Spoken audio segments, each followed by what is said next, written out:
بددعا کی واپسی۔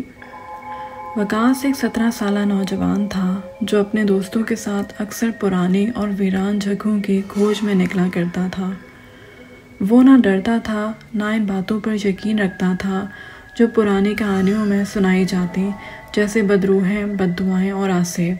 ایک دن وہ اپنے 3 دوستوں کے ساتھ شہر سے دور ایک پرانے قبرستان کی طرف گیا۔ یہ قبرستان تقریباً 100 سال پرانا تھا اور لوگوں کا ماننا تھا کہ وہاں ایک عورت کی قبر ہے جس پر ایک بددعا لکھی گئی ہے: جو بھی میری نیند کو تنگ کرے گا اس کی نیند ہمیشہ ہمیشہ کے لیے چھین لی جائے گی۔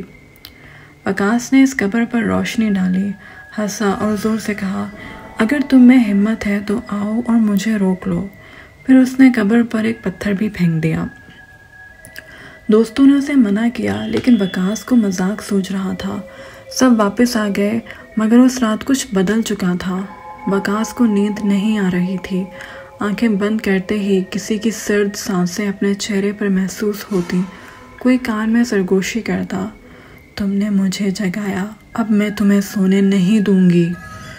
شروع میں وکاس نے سوچا کہ یہ اس کے وہم ہیں، لیکن جب تیسری رات بھی وہ ایک لمحہ نہ سو سکا تب اس کی آنکھوں کے نیچے ہلکے پڑنے لگے۔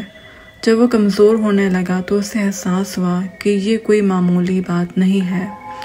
ایک رات وہ اچانک اپنے کمرے کے کونے میں ایک سایہ دیکھتا ہے۔ ایک عورت بوسیدہ کپڑوں میں جھکے ہوئے سر کے ساتھ۔ وہ آہستہ آہستہ اس کے قریب آتی ہے اور کہتی ہے، میں نے کہا تھا نا کہ نہ جگانا، اب تم ہمیشہ جاگتے رہو گے، تمہاری نیند تمہارے نصیب میں نہیں رہی۔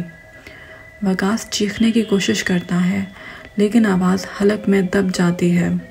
اگلی صبح اس کے گھر والوں نے اسے بے ہوش پایا۔